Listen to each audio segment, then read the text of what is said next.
Alegrei-me quando me disseram, vamos à casa do Senhor. Parar os nossos pés junto às tuas portas, ó Jerusalém. Jerusalém que estás construída como cidade compacta, para onde sobem as tribos do Senhor, como convém a Israel, para renderem graças ao nome do Senhor. Lá estão os tronos de justiça, os tronos da casa de Davi. Orai pela paz de Jerusalém, sejam prósperos os que te amam. Reine paz dentro de teus muros e prosperidade nos teus palácios. Por amor dos meus irmãos e amigos, eu peço, haja paz em ti. Por amor da casa do Senhor, nosso Deus, buscarei o teu bem. Temos lido o Salmo de número 122.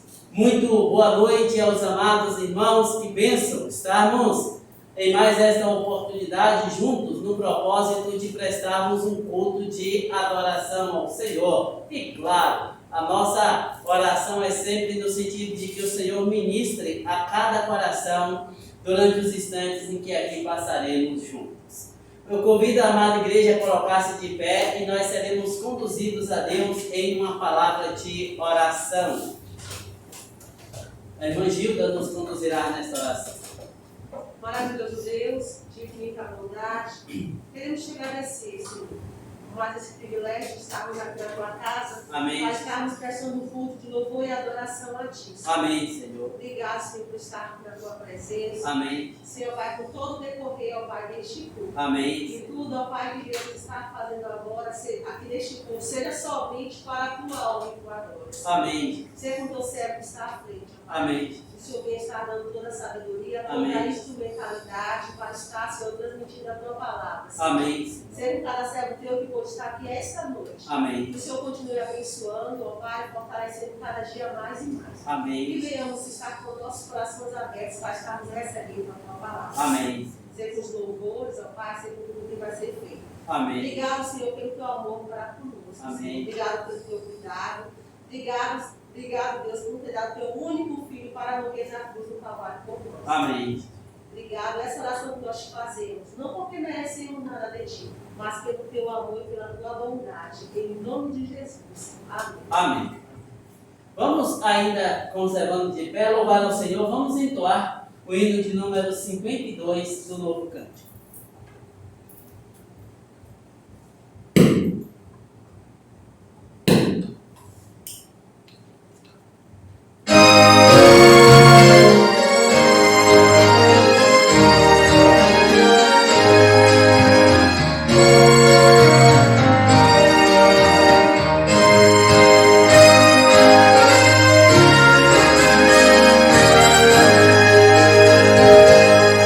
Saudade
Os amados podem sentar-se. No Salmo 32, Senhor, nós a Ti confessamos. Salmo de número 32, os 5 primeiros versos, o salmista assim expressa-se: Bem-aventurado aquele cuja iniquidade é perdoada, cujo pecado é coberto. Bem-aventurado o homem a quem o Senhor não atribui iniquidade e em cujo espírito não há dolo. Enquanto calei os meus pecados, envelheceram os meus ossos pelos meus constantes gemidos todo dia, porque a tua mão pesava dia e noite sobre mim, e o meu vigor se tornou em sequidão de estio. Confessei-te o meu pecado, e a minha iniquidade não mais ocultei. Disse: confessarei ao Senhor as minhas transgressões, e tu perdoastes a iniquidade do meu pecado. Meus queridos, quando nós lemos o Salmo de número 32, nós temos que ler paralelamente o Salmo de número 51. Os dois falam a respeito do mesmo indivíduo, sendo que em uma situação o indivíduo estava mergulhado em pecados e em outra situação o indivíduo agora ele já confessou diante de Deus o seu pecado e disse: olha, como foi bom eu ter reconhecido os meus erros perante Deus. Somos exortados a reconhecer diante de Deus as nossas faltas, crendo piamente de que é de Deus que vem o suporte que nós necessitamos. Eu convido os amados irmãos a curvarem suas cabeças nesse instante. Eu convido crianças, jovens, adultos, todos, a confessar diante de Deus as suas faltas. Fale para Deus.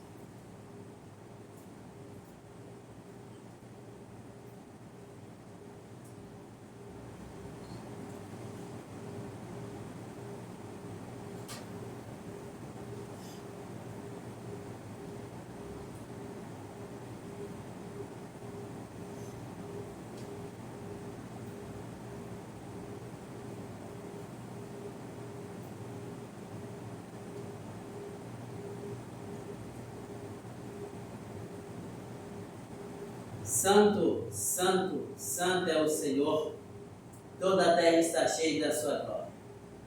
Nesta hora, Pai, em nome de Jesus, suplico a tua direção em favor da tua igreja. Confesso ao Senhor que por vezes pecamos contra o Senhor por pensamentos, palavras, obras, e por isso suplicamos para que o Senhor seja servido e venha ao nosso encontro, perdoando os nossos pecados, nos dando graça e o suporte que nós necessitamos. Reveste-nos, ó Deus, do teu santo poder. Nos dá graça e nos ajuda para que vivamos e vivamos para o louvor da tua glória, em nome de Jesus. Amém. Queridos, vamos ainda louvar ao Senhor com 2 cânticos. O grupo de louvor estará auxiliando a igreja nesse sentido.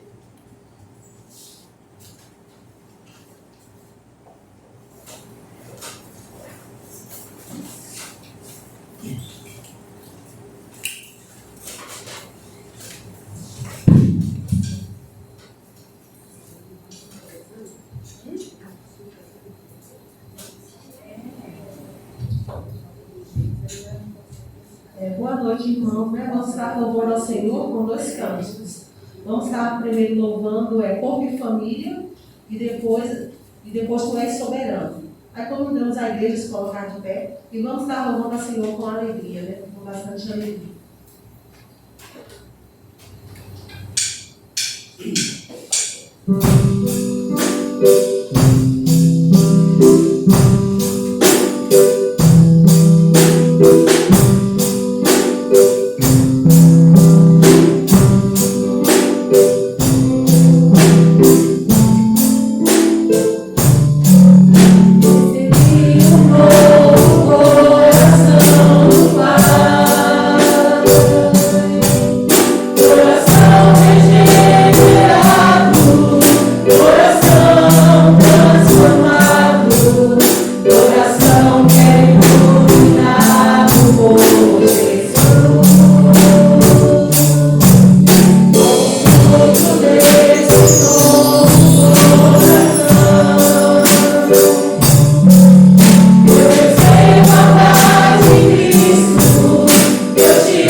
Deus, porque estamos aqui na tua casa, nesse lugar reservado, Deus, para prestarmos culto a ti. Amém. Te agradecemos a Deus, porque o Senhor está neste lugar. Amém. O Senhor, ó Pai, opera maravilhas no nosso meio. Amém. Que o Senhor possa, Pai, receber esse louvor, Amém. que ele possa chegar até ti como cheiro suave. Amém. Dá-nos a tua bênção, a tua Amém. graça, e que agora que vamos receber a tua palavra, os nossos corações estejam abertos, ó Pai, prontos, ó Pai, para ouvir a tua mensagem. Amém. Dá-nos a tua proteção e a tua graça. Amém. Em nome de Jesus. Amém. Amém. Os amados podem sentar-se. O Senhor já edificou os corações por meio dos louvores, certamente. Agora eu convido os amados a que abram a palavra aí no Salmo de número 9. Salmo de número 9. Este salmo introduz os chamados saltérios ou salmos de louvor.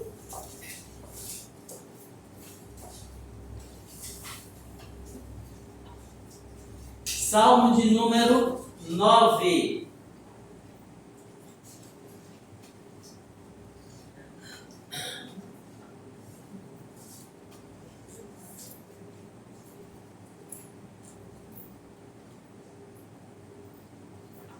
Amém? Todos acharam?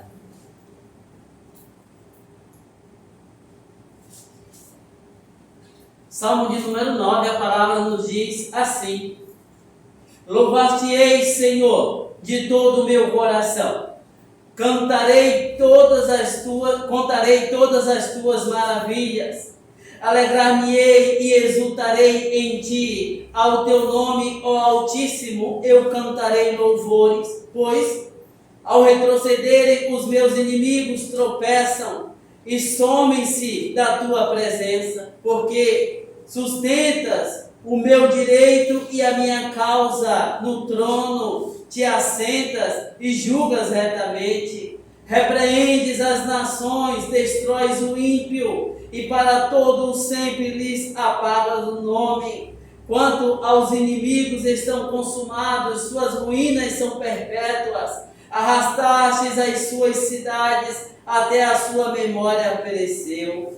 Mas o Senhor permanece no seu trono eternamente, trono que elegiu para julgar. Ele mesmo julga o mundo com justiça, administra os povos com retidão. O Senhor é também alto refúgio para o oprimido, refúgio nas horas de tribulação. Em ti, pois, confiam os que conhecem o teu nome, porque tu, Senhor, não desamparas os que te buscam. Cantarei louvores ao Senhor, que habita em Sião. Proclamai entre os povos os seus feitos, pois aquele que requer o sangue, lembra-se deles, e não se esquece do clamor dos aflitos. Compadece-te de mim, Senhor. Vê que sofrimentos me reduziram os que me odeiam. Tu que me levantas das portas da morte,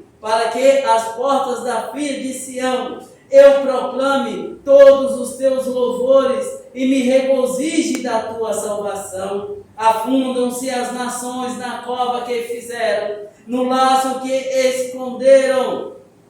Prendeu-se-lhes o pé. Faze-se conhecido o Senhor pelo juízo que executa. Enlaçado está o ímpio nas obras de suas próprias mãos. Os perversos serão lançados no inferno, e todas as nações que se esquecem de Deus, pois o necessitado não será para sempre esquecido, e a esperança dos aflitos não se há de frustrar perpetuamente. Levanta-te, Senhor, não prevaleça o mortal, sejam as nações julgadas na tua presença. Infunde-lhes, Senhor, o medo. Saibam as nações que não passam de mortais. Amém. Oh Deus, já tivemos a oportunidade de te louvar, de te confessar as nossas faltas.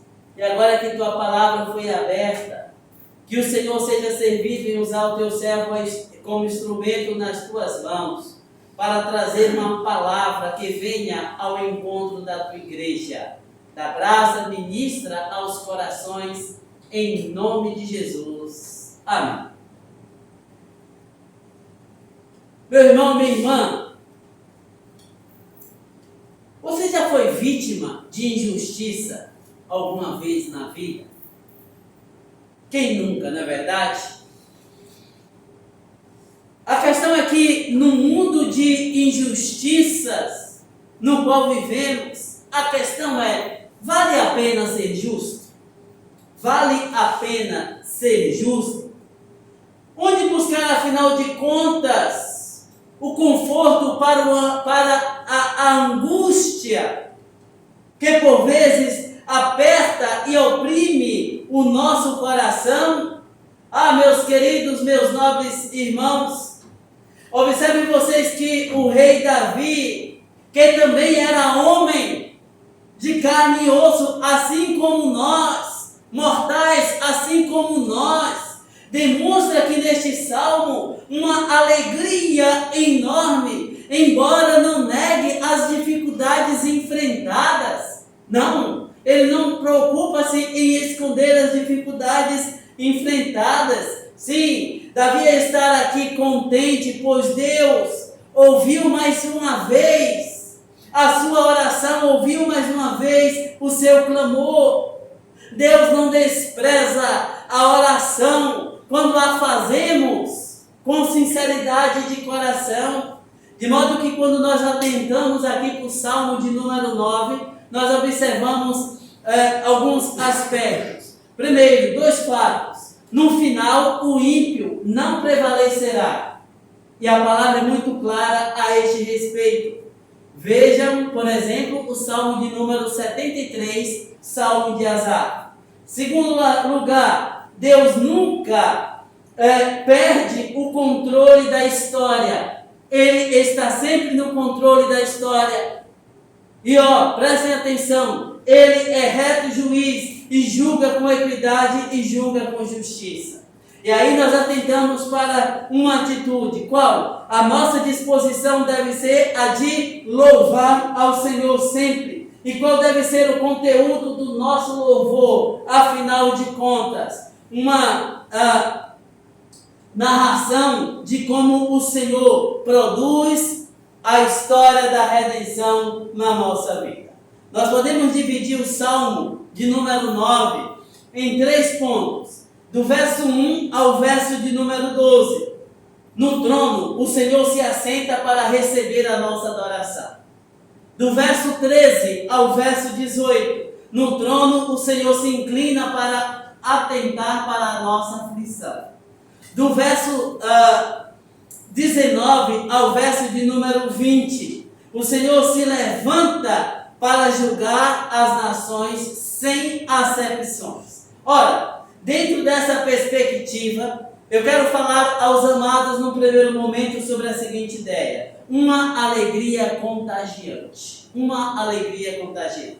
Versos 1 e 2 diz assim: louvar-te-ei, Senhor, de todo o meu coração. Contarei todas as tuas maravilhas. Alegra-me-ei e exultarei em ti. Ao teu nome, ó Altíssimo, eu cantarei louvores. Sim, queridos, há sempre muitos motivos para nós sermos gratos, especialmente, claro, a Deus. Os versículos 1 e 2 deste salmo expressam uma nota de alegria contagiante. Sim, meus queridos, meus amados, o salmista diz, observem as expressões que ele utiliza aqui neste salmo: louvar-te-ei, cantarei tuas maravilhas, alegrar-me-ei, exultarei, cantarei louvores. Sim, porque toda esta alegria, afinal de contas, os versos que nós lemos mostra um profundo, sincero e maduro relacionamento com o Senhor. Criatura e Criador, de um lado o beneficiário, do outro o beneficiador. Sim, a confiança é resultado do relacionamento que foi construído O salmista entrou aqui em um profundo e sincero relacionamento com o Senhor, abrindo seu coração, dispondo a sua alma para adorar ao Senhor. Resultado, a confiança levou o salmista a desfrutar das maravilhas de Deus, e agora ele abre os seus lábios em ato de louvor ao Senhor, reconhecendo a forma como o Senhor lhe foi favorável em tudo. O fundamento aqui, queridos, é o conhecimento que procede da convivência. Ninguém, preste atenção aqui, crianças, jovens, adultos, absolutamente ninguém consegue ter uma íntima e sincera comunhão com o Senhor sem uma busca. E é buscar constantemente. É no teu deitar, é no teu levantar. Deixa eu dizer uma coisa aqui para você. Deus não é ególatra. Ele não sente necessidade de ser exaltado pelo homem. Deus não precisa que você medite na palavra. Deus não precisa que você ore. Deus não precisa que você suba ao templo para adoração. Mas Ele é servido em que você medite na sua palavra. Ele é servido em que você leve a Ele as suas necessidades e expresse a sua gratidão. E Ele é servido que você suba para que em ajuntamento preste louvor e adoração a Ele. É simples assim. É simples assim. A imagem de Deus permanece no homem. E quanto mais conhecemos de Deus, mais amamos e mais o louvamos, e de forma sincera, diz o salmista, de todo o meu coração. Você pode dizer isso? Você pode dizer que adora ao Senhor de todo o seu coração? Você pode dizer que adora ao Senhor de toda a sua alma? Ah, meus queridos, meus nobres irmãos, Deus que age maravilhosamente, Ele é eterno, pois é o eterno eu sou, que mesmo sendo o Altíssimo, Ele é aquele que está presente na nossa vida. Quando nós olhamos para o Salmo de número 46, o salmista diz assim, que Deus é refúgio e fortaleza, socorro bem presente. E dentro dessa perspectiva, a teologia diz que Deus é o Deus que se revela a nós, mas ao mesmo tempo é um totalmente outro. Sim, aqui nós estamos falando sobre transcendência e imanência. Ele está para além de nós, porque Ele não é da mesma essência que nós. Ele é um totalmente outro. Embora eu seja pessoa, porque Deus é pessoa. E quando nós falamos que Deus é pessoa, nós estamos falando da capacidade de se relacionar. Quando você pega, por exemplo, um canário da terra, que tem um instinto brigão, ele olha para o espelho e ele vai bicar o espelho, porque ele não consegue entender que quem está ali na frente é o seu reflexo. Mas quando você olha no espelho, você sabe que é você. Não é assim, mulher? Então você olha para o espelho para ver como é que está o seu cabelo, para ver se a maquiagem está tudo bem, não é assim? E você sabe que ali é o seu reflexo. Então, quando a teologia diz que Deus é pessoa, significa que nós somos feitos pessoas, ou seja, com a capacidade de nos relacionar. É por isso que o apóstolo Paulo, lá em Romanos capítulo 12, nos diz que nós devemos prestar a Deus um culto racional. Você sabe o que está fazendo. Você sabe por que está adorando. Porque Deus te deu essa capacidade. Um João de Barros, ele pega lá os galhos, ele pega o barro e ele faz lá aquela casa, mas desde quando você conhece João de Barros, a casa dele é aquilo ali, não é assim? Ele foi feito com esse instinto, mas ele não tem a capacidade de inovar. Pois bem, o que mais nós podemos pensar, afinal de contas? Uma confiança confortadora. Versos 3 a 6 diz assim, Salmo 9, versos 3 a 6 diz assim: pois ao retrocederem os meus inimigos tropeçam e some-se da tua presença, porque sustentas o meu direito e a minha causa, no trono te assentas e julgas retamente. Repreendes as nações, destróis o ímpio, e para todo sempre lhes apaga o nome. Quanto aos inimigos, estão consumados as suas ruínas, são perpétuas, arrastastes as suas cidades até a sua memória pereceu. Sim, meus queridos, o salmista ele vai agora falar de uma forma que você não consegue distinguir se ele está falando a respeito dele mesmo ou de Deus. Ele diz: eu amo a justiça, o Senhor é justo e é aquele que aplica a sua justiça sobre os injustos. Sim, o louvor e a alegria transbordam do coração, dos lábios, daqueles que conhecem Deus e conhecem de perto. Quando nós atentamos para o Salmo de número 103, o Senhor diz assim: eu vou te abençoar porque tu conheces o meu nome. Quando nós olhamos para João capítulo 10, o Senhor Jesus diz que o pastor é aquele que conhece a ovelha pelo nome, e a ovelha conhece a voz do seu pastor. O que é isso? Comunhão, aproximação, intimidade. Você é desafiado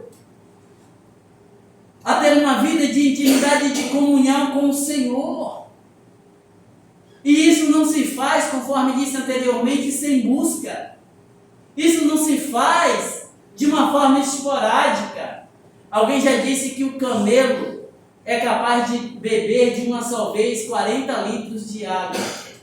Pela sua composição, por ser um animal de deserto, então ele vai ali e toma toda aquela água para poder ir, atravessar toda aquela sequidão.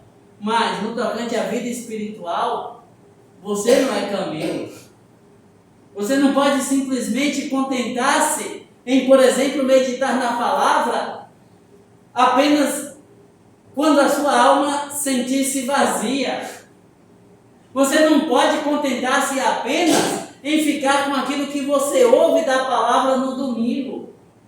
Mas você deve meditar na palavra dia e noite, conforme diz lá o Salmo de número 1. Bem-aventurado é aquele que medita na palavra dia e noite. Pois será. E aí o salmista começa a falar quais são as bênçãos para a vida daqueles que meditam na palavra dia e noite. Pois bem, queridos, Davi começa a falar da ação de Deus, as quais ele considera como sendo ações maravilhosas. O verso de número 3 diz assim, os inimigos retrocedem, tropeçam, some-se da presença de Deus. Por quê?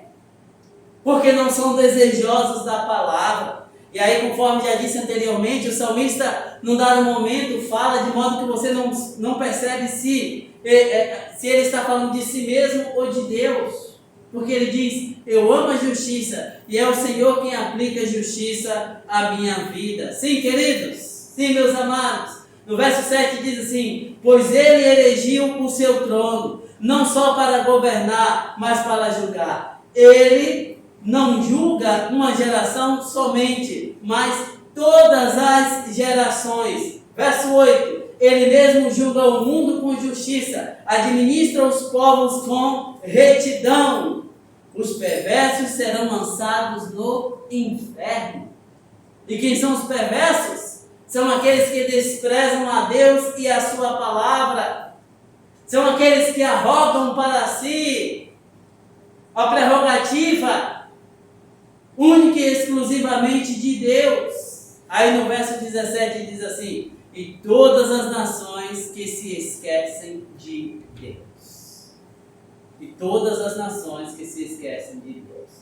Por isso Davi expressa tanta felicidade nos primeiros versos desse salmo.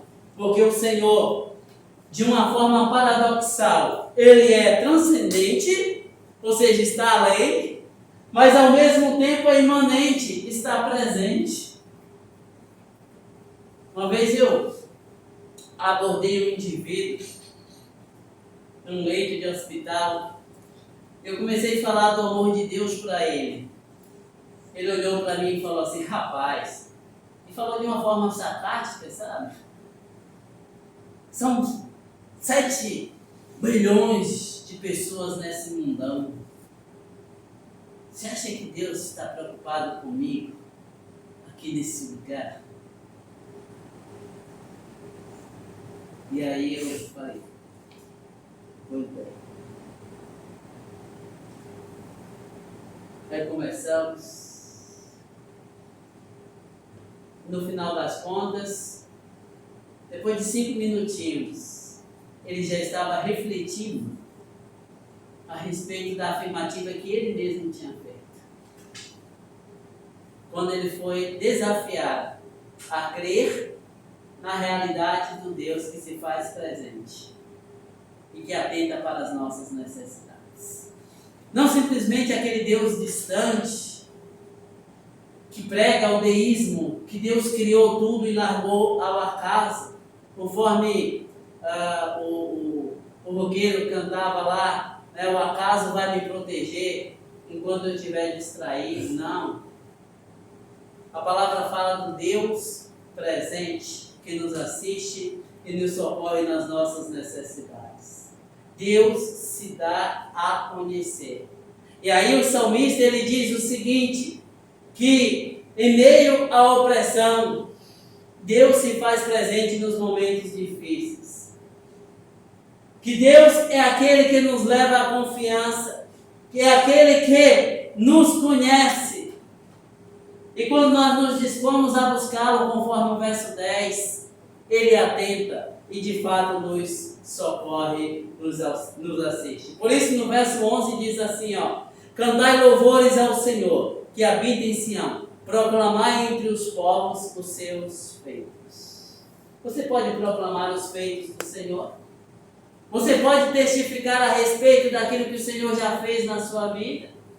Você pode, a exemplo do salmista, falar a respeito das maravilhas de Deus manifestas na sua vida?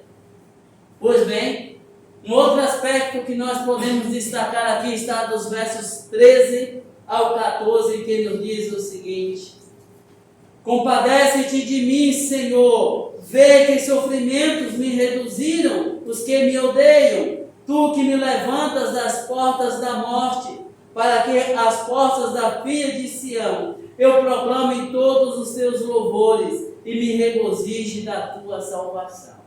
Se por um lado o salmista destaca a desventurança de ser alvo dos seus opositores, por outro lado, ele se alegra pelo fato de Deus estar atento às suas necessidades. Sim, depois de falar de uma forma indireta com Deus, ele aborda agora diretamente o seu problema de uma forma muito clara.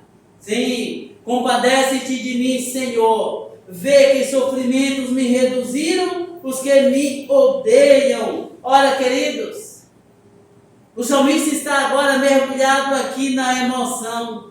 E neste tipo de linguagem, o poeta se descobre, se desvenda, se desnuda, se mostra, desvenda o seu sentimento real que estava no recôndito do seu coração. Ele diz: eu sou o que sofro e não outro. Mas é tão somente a ti que recorro e não a outro, porque é no Senhor que está a resposta que minha alma necessita. Por mais que o sofrimento pareça durar, terá fim. Por mais que a perseverança pareça não valer a pena, ela será recompensada, diz o verso de número 8. Olha, meus queridos, por consequente, Deus é evocado pelo salmista a infundir medo, para que o homem perceba que é pó, para que o homem perceba que ele é limitado, sim, e que ele precisa recorrer e confiar tão somente em Deus. Se Deus, porém, observe, se Deus deixar que este homem, cheio de si, arrogante, experimente a manifestação da ira de Deus, a reação desse indivíduo será aterrador. Sim. E aí ele perceberá que nada é, embora pense ser tudo. Embora pense ser tudo. No Salmo de número 8, o salmista exclama: que é o homem que dele te lembres? Lembra lá? Que é o homem que dele te lembres. Pois bem, de que forma nós podemos, afinal de contas, aplicar aqui esse texto? Devemos louvar ao Senhor por aquilo que Ele fez, por aquilo que Ele faz e por aquilo que Ele fala. É exatamente isso que o salmista está ensinando aqui. Segundo registros, em 1905, Harvard constrói o seu polo de filosofia. Após concluir o polo de filosofia, mandaram esculpir uma frase de Pitágoras, do filósofo Pitágoras, que dizia o seguinte: o homem é a medida de todas as coisas. O diretor ali daquela unidade não gostou daquilo que viu, Charles Eliot. As pessoas saíram de férias e, para a surpresa daqueles que mandaram cunhar aquela frase, quando eles voltam está escrito que a seguinte frase, que está lá até hoje: que é o homem que dele te lembres. Salmo 8, verso 4. Em outras palavras, a ideia é justamente dizer para o homem que ele não é o parâmetro, que ele não é o referencial, que ele é pó, que ele é limitado ao espaço e ao tempo, que ele pensa ser alguma coisa, mas a sua vida é como um breve pensamento. Conforme diz Provérbios, é como a neblina, conforme diz Tiago, não é assim? Deita, alguns deitam e não levantam, ou não?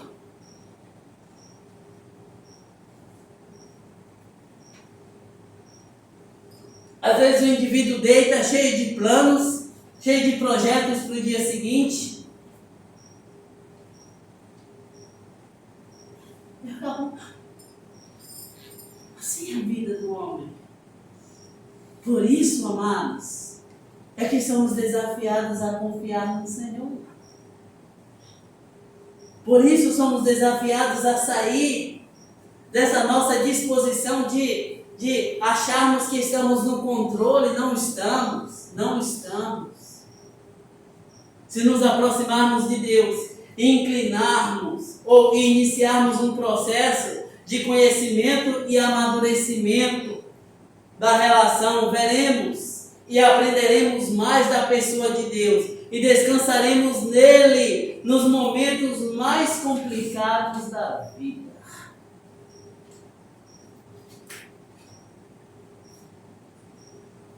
Pelo fato de nós experimentarmos quem Ele é, sem titubeios, e que Ele fará futuramente sem receios na nossa vida. Então, com firmeza e clareza, começaremos a perceber que Ele age agora. Aprenderemos a ler as Escrituras, ou nas Escrituras, os eventos cotidianos mais comuns da nossa vida. E aprenderemos, por sua vez, também a descansar no Senhor. Lembram quando eu perguntei para vocês se vocês já tinham sofrido alguma injustiça? E quantas injustiças nós vemos por vezes, não é verdade?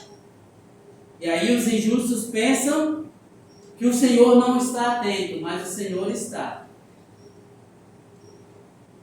E pede e pedirá contas. Por isso, é que somos exortados, somos desafiados a primeiro confiar no Senhor, apresentar diante dele os anseios do nosso coração, as nossas queixas, as nossas angústias.